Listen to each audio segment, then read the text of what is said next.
ایک رات 1 بجے آئی ہے جو کراچی سے آتی ہے اور اس کی آخری منزل پشاور ہے۔ پھر صبح 5:30 بجے دوسری گاڑی آتی ہے۔ یہاں یہ بات بتانا مناسب ہوگا کہ وہ جون کا مہینہ تھا، سخت گرمی پڑ رہی تھی اور صبح 5 بجے روشنی اندھیرے کو نگل لیتی تھی۔ اس کا مطلب ہے کہ رات 1 اور 3 بجے کے درمیان یہ واقعہ ہوا ہے۔ میں نے خیال ظاہر کیا۔ اتنے میں چائے آ گئی۔ اسٹیشن ماسٹر نے چائے والے لڑکے سے کہا کہ وہ باہر کھڑے پولیس اہلکاروں کو اندر بھیج دے۔ چائے پینے کے دوران بھی بات چیت ہوتی رہی لیکن کوئی کام کی بات معلوم نہ ہو سکی۔ رخصت ہوتے وقت میں نے اسٹیشن ماسٹر سے کہا، آپ ذرا ادھر ادھر نظر رکھیے گا، جو ہی کوئی بات یا سراغ ہاتھ آئے مجھے مطلع کیجیے گا۔ اس نے ایسا ہی کرنے کا وعدہ کیا۔ جو ہی ہم اسٹیشن ماسٹر کے کمرے سے باہر نکلے، کانسٹیبل نواز نے کہا، سر کیوں نہ جھگیوں کا ایک چکر لگا لیا جائے؟ میں نے چونک کر کانسٹیبل کی طرف دیکھا اور پھر مسکرا کر کہا، کیوں بھائی، کوئی خاص بات؟ سر بات تو کوئی خاص نہیں ہے، اس نے سر کھجاتے ہوئے کہا، بس ویسے ہی سر۔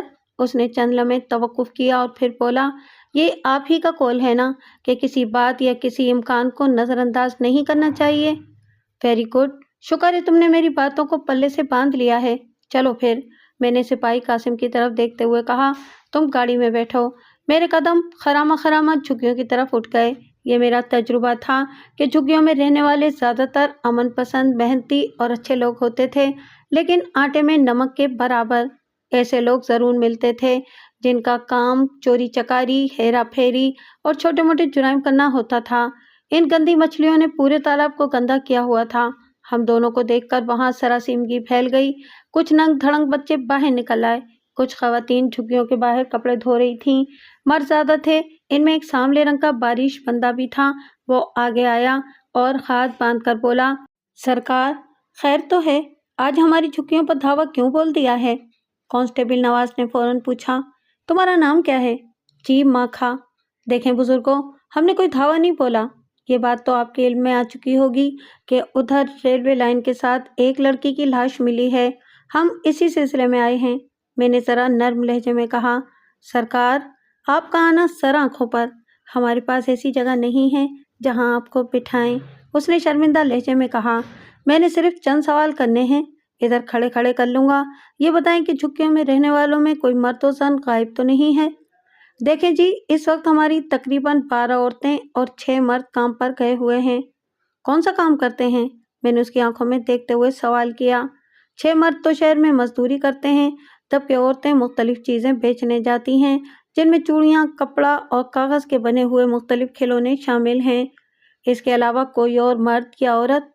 دیکھو ماکھا، اگر مجھے بعد میں پتہ چلا کہ تم نے کوئی بات چھپائی ہے یا جھوٹ بولا ہے تو تمہیں تھانے میں لے جاؤں گا۔ اور میں نے جان بوجھ کر فکرہ ادھورا چھوڑ دیا، تھانے دار صاحب، اپنی معلومات کے مطابق میں نے ہر بات ٹھیک بتائی ہے۔ خیر، ہم پھر آئیں گے، اگر تمہیں کوئی بات یاد آ جائے تو تھانے آ جانا۔ واپسی پر میں نے کانسٹیبل نواز کو چٹکی لیتے ہوئے کہا، نواز، یہ مرحلہ تو طے ہو گیا۔ سر، نہ جانے کیوں مجھے محسوس ہو رہا ہے جیسے ان جھگیوں میں ہمارے لیے کوئی سراغ ہے۔ اب کیا سراغ ہے یہ ابھی واضح نہیں ہے۔ چلو بھائی، جب یاد آ جائے تو بتا دینا۔ ویسے تمہیں کھلی چھٹی ہے کہ تم کسی کے تھرو یا خود آ کر ان جھگیوں میں تفتیش کر سکتے ہو۔ تھانے میں واپس آ کر میں نے ASI جاوید خان کو اپنے کمرے میں بلا لیا۔ جاوید خان، تمہارے ذمہ جو کام میں نے لگایا تھا اس کا کیا ہوا؟ سر، بڑے خفیہ طریقے سے کام ہو رہا ہے، میں نے مخبت چھوڑے ہوئے ہیں۔ بہرحال اوپر سے بڑا پریشر ہے جاوید، جتنی جلدی ہو سکے کوئی سراغ لگانے کی کوشش کرو۔ اس معاملے کا ذکر آگے آئے گا کہ وہ کیا تھا۔ ٹھیک ہے سر، میں جلد ہی خوشخبری سناؤں گا۔ چلو یہ تو ہو ہی جائے گا، مجھے تم پر پورا بھروسہ ہے۔ میں نے تمہیں ایک اور کام کے لیے بھی بلایا ہے۔ میں نے کچھ سوچتے ہوئے کہا، جی حکم سر۔ تم آج صبح تھانے میں نہیں تھے؟ پھر میں نے اسے لڑکی کی لاش ملنے کے متعلق بتایا اور ساری باتیں اس کے گوش گزار کر دیں۔ ابھی ہم یہ باتیں کر ہی رہے تھے کہ مجھے دفتر کے داخلی دروازے پر سپاہی خوشحال خان کی شکل نظر آئی، پھر شکل کے ساتھ اس کی آواز بھی میری سماعت سے ٹکرائی، سر، میں اندر آ سکتا ہوں؟ آ جاؤ بھائی۔ اس نے ایک لفافہ مجھے دیا اور سلوٹ کر کے چلا گیا۔ جیسا کہ میں بتا چکا ہوں کہ میں نے جب لاش پوسٹ مارٹم کے لیے بھیجی تھی تو سپاہی خوشحال خان کو ساتھ بھیجا تھا۔ لاش کے چہرے والی تصویروں کی ریل بھی اسی کے پاس تھی۔ میں نے لفافہ کھولا تو اس میں 10 پرنٹ تھے۔ ایک تصویر میں نے اپنی دراز میں رکھ لی اور باقی ASI کو دیتے ہوئے کہا، ارد گرد کے تھانوں میں یہ تصویریں بھیج دو۔ اس قسم کی لاشوں کی شناخت کا یہ ہمارا طریقہ کار ہوتا ہے، جسے ہم شور و غوغا کہتے ہیں۔ بہرحال ASI تصویریں لے کر چلا گیا اور میں اس کیس کے متعلق سوچنے لگا۔ اگلے دن جب پوسٹ مارٹم کی رپورٹ آئی تو اس میں بڑے سنسنی خیز انکشافات تھے۔ رپورٹ کے مطابق مقتولہ کو پہلے مجرمانہ حملے کا نشانہ بنایا گیا تھا اور پھر اسے گلا گھونٹ کر قتل کیا گیا تھا۔ جب اس کا جسم ٹھنڈا ہو گیا تو اس کے مردہ جسم کو لکڑی چیرنے والے کسی آرے سے 2 حصوں میں تقسیم کیا گیا تھا۔ یہ تو درندگی کی انتہا تھی۔ قاتل کوئی اذیت پسند تھا، لیکن سوال یہ تھا کہ لڑکی کون تھی؟ اس کی عمر کا اندازہ میں نے اس کی صورت سے 20-22 سال لگایا تھا۔ میرا اندازہ غلط بھی ہو سکتا تھا۔ قاتل نے تو اپنی طرف سے اسے خودکشی کا رنگ دے دیا تھا۔ مرنے کا وقت رات 12 بجے سے 1 بجے کے درمیان لکھا تھا۔ یہاں ایک بات اور آپ کو بتا دوں کہ خاتون کے پاؤں میں چپل وغیرہ نہیں تھی۔ اس کے علاوہ سونے کی کوئی چیز اور پرس بھی نہیں تھا۔ لاش کو میں نے امانتاً دفنا دیا تھا۔ نامعلوم مقتولین کے ساتھ ہمیں ایسا ہی کرنا پڑتا تھا، اور اس لاش کی حالت تو… یہ واردات عجیب تھی۔ سب سے زیادہ حیران کن بات یہ تھی کہ لاش کو 2 حصوں میں تقسیم کیوں کیا گیا تھا، اور وہ بھی قتل کرنے کے بعد۔ 2 دن بعد ایک مرد اور ایک عورت میرے پاس آئے۔ دونوں شکل سے حد درجہ پریشان نظر آ رہے تھے۔ عورت سانولے رنگ کی ایک قبول صورت خاتون تھی، جبکہ مرد گورا چٹا اور مردانہ وجاہت کا پے کر رہا ہوگا جوانی میں۔ عورت کی عمر کا اندازہ میں نے 46 سال کے قریب لگایا، جبکہ مرد ڈبل 5 کا ہندسہ عبور کر چکا تھا۔ دونوں نے اپنا تعارف میاں بیوی کی حیثیت سے کروایا۔ تھانے دار صاحب، ہم گاؤں سجاول سے آئے ہیں۔ ہماری بیٹی کشور گم ہو گئی ہے۔ آپ کی بیٹی؟ میں نے دونوں کو باری باری دیکھتے ہوئے کہا، یہ کب کی بات ہے؟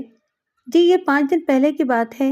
میرا مطلب ہے کہ آج 5واں دن ہے، مرد نے جواب دیا۔ یہاں اس بات کی میں وضاحت کر دوں کہ آج ہفتہ تھا اور لاش بدھ کی صبح ملی تھی۔ اس کا مطلب ہے کہ وہ منگل کے دن سے غائب تھی۔ پھر تو آپ کو رپورٹ درج کروائے بغیر واپس بھیج دینا چاہیے۔ کیا مطلب تھانے دار صاحب؟ ہم تو بڑی امید لے کر آئے ہیں۔ عورت جس نے اپنا نام مہتاب بتایا تھا، اس نے حیرت اور غم میں ڈوبی ہوئی آواز میں کہا، آپ نے اتنے دن ضائع کر دیے؟ دراصل بیٹی کا معاملہ تھا، پہلے تو ہم خود اسے ڈھونڈتے رہے، مرد نے جواب دیا۔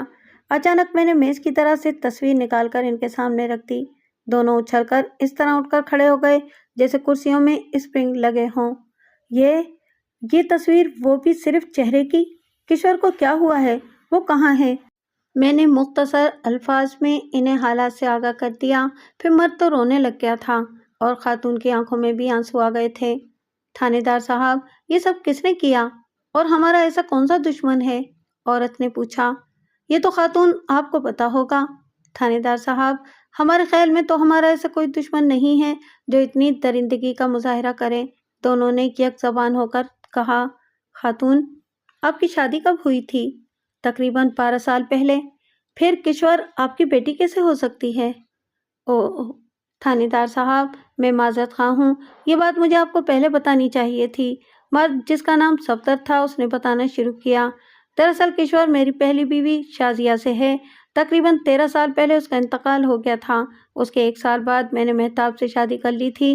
اس وقت کشور کی عمر تقریباً 10 سال ہوگی۔ چلیں، یہ تو آپ نے اچھا کیا۔ کیا کشور شادی شدہ تھی؟ میں نے اپنے ذہن میں آئے ہوئے سوال کو ان کے سامنے رکھ دیا۔ نام کی شادی شدہ تھی؟ کیا مطلب؟ میں نے حیرت سے انہیں گھورتے ہوئے کہا۔ آج سے 2 سال پہلے ہم نے اس کی شادی شاکر سے کر دی تھی۔ 2 ماہ بعد ہی اس کے دماغ میں باہر جانے کا سودا سما گیا۔ شاکر کشور کی پسند تھا۔ ہم نے یہ سوچ کر کشور کی شادی کر دی تھی کہ زندگی اس نے گزارنی ہے۔ اگر ہم اس کی راہ میں رکاوٹ بنتے تو حالات کوئی اور رخ اختیار کر سکتے تھے، لیکن تھانے دار صاحب، حالات نے ایسا رخ اختیار کیا کہ… چند لمحے صفدر نے توقف کیا اور پھر بات کو آگے بڑھاتے ہوئے بولا، کشور کسی صورت شاکر کو باہر بھیجنے کے حق میں نہیں تھی، لیکن شاکر نے منت سماجت کر کے اور اپنی محبت کا واسطہ دے کر کشور کو راضی کر لیا۔ ہم نے کشور کے اکاؤنٹ میں 50,000 روپے رکھوا دیے تھے کہ وہ اپنی پسند کی چیزیں خرید لے۔ پھر 10 تولے سونا بھی میں نے اسے دیا تھا، یعنی 10 تولے کی چیزیں بنا کر اسے دی تھیں۔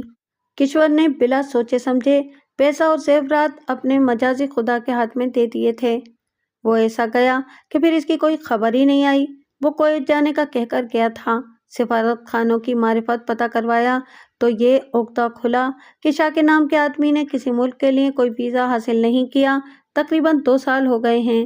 آپ نے عدالت میں جا کر کشور کا فیصلہ لے لینا تھا۔ میں نے کہا، تھانے دار صاحب، کشور نے ایف اے تک تعلیم حاصل کی تھی۔ اس کا مطالعہ کافی وسیع تھا۔ وہ تو کہتی تھی کہ محبت خوشبو ہے جسے صرف محسوس کیا جا سکتا ہے، کچلا نہیں جا سکتا، اور وہ اسی وجہ سے کسی بھی صورت عدالت میں جانے پر رضامند نہیں ہوئی تھی۔ ایک بات اور بھی آپ کو بتا دوں کہ وہ تھوڑی ایب نارمل بھی ہو گئی تھی۔ کبھی وہ ویسے بھی باہر نکل جاتی تھی اور خود ہی واپس آ جاتی تھی۔ اس طرح کے کاموں میں اس طرح تو ہوتا ہے، جس سے محبت کی جائے وہ لمبی جدائی دے کر چلا جائے تو مت تو ماری جاتی ہے۔ میں نے کہا اور پھر آگے پوچھا، اس کی تو مت ماری گئی تھی، کیا آپ کی عقلوں پر بھی پتھر پڑ گئے تھے؟ آپ نے اس کا علاج کیوں نہیں کروایا؟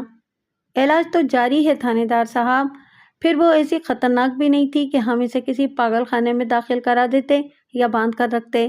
خیر، اب اس معاملے پر زیادہ مغز کھپائی کی ضرورت باقی نہیں رہی تھی، اس لیے میں نے اس بحث کو سمیٹتے ہوئے کہا، آپ کے پاس شاکر کی تصویر تو ہوگی؟ جی ہاں، گھر میں ہے، میں شام تک دے جاؤں گا، صفدر نے جواب دیا۔ میں نے انہیں رخصت کر دیا تھا۔ یہاں ایک بات آپ کے ذہن میں ضرور کھٹک رہی ہوگی اور میں اس کے متعلق آپ کو بتا دیتا ہوں۔ میں نے دونوں میاں بیوی کو کہا تھا کہ اگر آپ کو لاش چاہیے تو فلاں قبرستان میں دفن ہے۔ اس کے ساتھ ہی میں نے انہیں قبر کھدوانے کا قانونی طریقہ بھی بتا دیا تھا۔ ایک کام میں نے یہ بھی کیا تھا کہ ان کا اور ان کے داماد کا ایڈریس لے لیا تھا۔ کافی عرصے سے کشور ان کے ساتھ ہی رہ رہی تھی۔ دونوں میاں بیوی کا شمار امیر لوگوں میں ہوتا تھا۔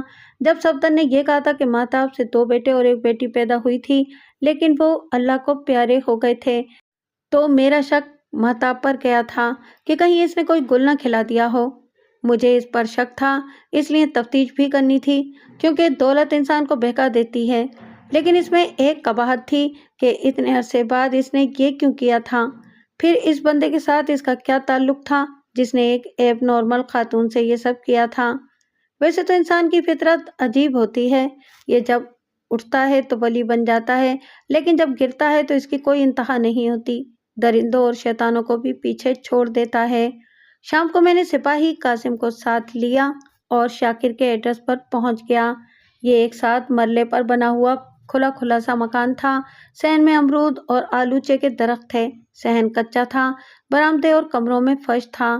پتہ یہ چلا کہ شاکر کا باپ امتیاز اور اس کی بیوی نکہت اپنی بیٹی جس کی عمر 12-13 سال ہوگی اس کے ساتھ اس مکان میں رہتے ہیں۔ 2 بیٹیاں شادی شدہ تھیں۔ یہ باتیں مجھے صفدر کی زبانی معلوم ہو چکی تھی۔ امتیاز ہمیں گھر کے اندر لے گیا، اپنی بیوی اور بیٹی کو ایک کمرے میں بھیج دیا۔ امتیاز درمیانے قد کا ایک قبول صورت بندہ تھا، 60 کے پیٹے میں ہوگا۔ امتیاز بھائی، دیکھو میں نے تم کو تھانے نہیں بلوایا، خدا کیا ہوں، تمہارے بیٹے نے ایسا جرم کیا ہے جو اسے سلاخوں کے پیچھے پہنچانے کے لیے کافی ہے۔ تھانے دار صاحب، یہ تو آپ کی فراخ دلی اور مہربانی ہے، میں آپ کے سوالوں کے ٹھیک ٹھیک جواب دوں گا۔ تمہارا بیٹا کہاں گیا ہے؟ اس نے تو ہمیں یہ بتایا تھا کہ وہ کویت جا رہا ہے۔ کیا آپ لوگ اسے خود جہاز میں بٹھانے ایئرپورٹ گئے تھے؟ میں نے اہم سوال کیا۔ نہیں جناب، ہم اسے بسوں کے اڈے تک چھوڑنے گئے تھے، کہتا تھا کہ لاہور سے اس کے کچھ اور دوست بھی کویت جائیں گے۔ اس بات سے آپ کے دل میں کوئی کھٹک، کوئی قسم کا شک پیدا نہیں ہوا؟ میں نے بغور اس کے چہرے کی طرف دیکھتے ہوئے کہا، بالکل نہیں جناب۔ شاید اس نے کوئی ویزا پاسپورٹ آپ کو دکھایا ہو؟ نہیں جناب۔ پھر تو آپ کاٹ کے الو ہیں یا پھر اس کے جرم میں شریک ہیں۔ مجھے غصہ آ گیا۔ جرم؟ وہ سر سے پاؤں تک لرز گیا، پھر منمناتی ہوئی آواز میں بولا، یقین کریں ہمارے تو وہم و گمان میں بھی نہیں تھا کہ وہ اس طرح غائب ہو جائے گا۔ دیکھیں اس نے ایک لڑکی کو دھوکہ دیا ہے اور وہ دردناک موت مری ہے۔ آپ نے آنکھوں پر غفلت کی پٹی باندھے رکھی ہے، ہاتھی کے کان میں سوتے رہے۔ ویسے یہ تو بتائیں کہ وہ کام کیا کرتا تھا؟ کہتا تھا کہ اس کا ایکسپورٹ امپورٹ کا کام ہے، اس سلسلے میں وہ اکثر لاہور جاتا رہتا تھا۔ بقول اس کے 2 پارٹنر اور بھی ہیں اور ان کا دفتر لاہور میں ہے۔ کس جگہ؟ میں نے تیز آواز میں پوچھا۔ یہ تو میں نے نہیں پوچھا اور نہ اس نے بتایا۔ دل تو کرتا ہے کہ آپ کو تھانے لے جاؤں اور اس وقت تک بٹھائے رکھوں جب تک شاکر کا کوئی سراغ نہ مل جائے، لیکن میں نے اپنے غصے پر صبر کی برف رکھتے ہوئے کہا،